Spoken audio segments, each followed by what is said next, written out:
So repeat or revenge. That's the tagline for this one. Alexander Povetkin versus Dillian Whyte, the rematch in Gibraltar. In this video, I'm going to be giving my fight predictions, my preview to the fight, what I think is going to happen, and how it's going to unfold. You know, I found it quite interesting watching the public workout the other day, I believe it was yesterday, on Dillian Whyte's sort of jumper and Xavier Miller, his trainer, on their jumper. Instead of revenge or repeat or revenge, the word was redemption. And I think that's fitting because it just shows revenge as a word is quite, I don't know, it has negative connotations. Whereas redemption is it's more of a positive word. And it's got to be a good thing. It's got to be a positive thing that Dillian Whyte is in that mind frame of redemption. It's not about revenge. It's about redemption. It's about claiming and reclaiming what was rightfully yours, and what Dillian Whyte will feel was, somewhat stolen from him, I guess, as, supposedly Povetkin landed this lucky punch, which it wasn't. It wasn't a lucky punch, It was brilliantly set up by Alexander Povetkin. You don't land lucky punches when you're an Olympic gold medalist and former world champion, right?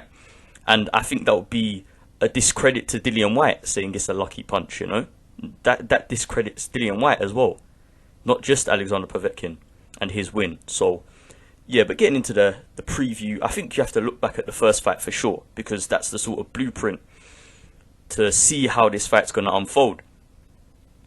In the first fight, Dillian Whyte came out pretty sharp with the jab, and I think the jab is one of Dillian Whyte's best tools that he has in his arsenal, and he's going to need the jab in this fight because, Alexander Povetkin being the slightly shorter man, in terms of physical frame, Alexander Povetkin is quite small compared to Dillian Whyte. Dillian Whyte's got a massive reach, so I think the jab is going to be one of the key tools, as it was in the first fight, But Dillian Whyte has to make sure that Alexander Povetkin does not get into range. He's got to keep him at mid to long range by using the jab, essentially. And, Dillian Whyte doesn't get credit for his right hand either. Dillian Whyte's got quite a good right hand. It's not, it's not Deontay Wilder level stuff, but it is, it's quality. And I think the jab and the right hand are going to be key in this fight for Dillian Whyte, because he's got a good left hook. Yeah, that's for sure. We all know that, right?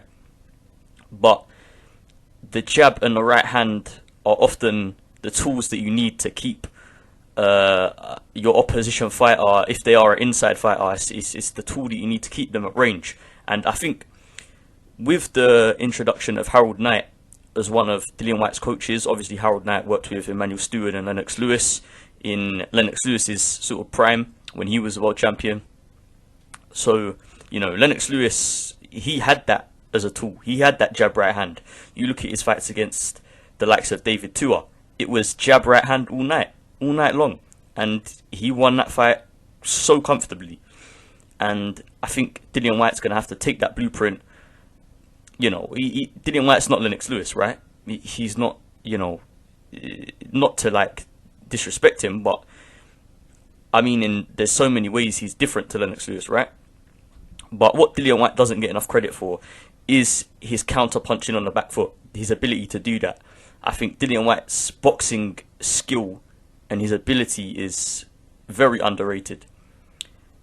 I heard Barry Jones and one of the guys from Sky talking about how Alexander Povetkin has better boxing skill than Dillian Whyte, which, that's an opinion, right? I'm not going to sit here and tell you Dillian Whyte's a better boxer in terms of technical ability than Alexander Povetkin. But what I am here to say is that Dillian Whyte, just because he's not a better boxer than Povetkin, doesn't mean he can't win a 12-round decision against Povetkin. Because Dillian Whyte's got all the tools. He's got the height and reach advantage. He's got the jab. He's got the right hand. And if he needs to, on the inside, he's got the left hook. So, Dillian Whyte he's got everything, in my opinion. He's got everything he needs to win this fight. Obviously, hopefully, Dillian Whyte worked on avoiding that uppercut, because unfortunately in that first fight, Dillian Whyte's chin was, right there for the taking with the uppercut. and Alexander Povetkin, you know, brilliantly set up and landed that uppercut.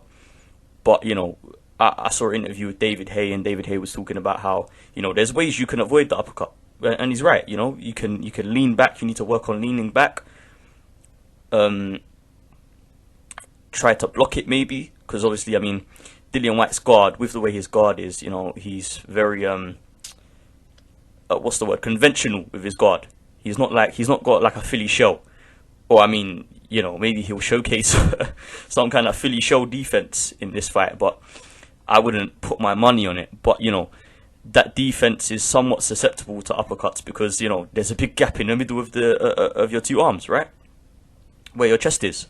So, yeah, as long as Dillian Whyte can avoid the uppercut, keep Povetkin at range. You know, it sounds simple, and it is quite simple, you know.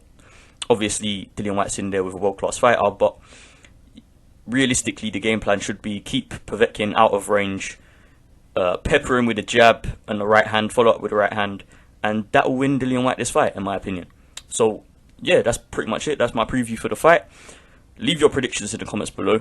I'm sure some of you will believe that, you know, Povetkin can win, and Povetkin can win. But my prediction is that Dillian Whyte will win this fight.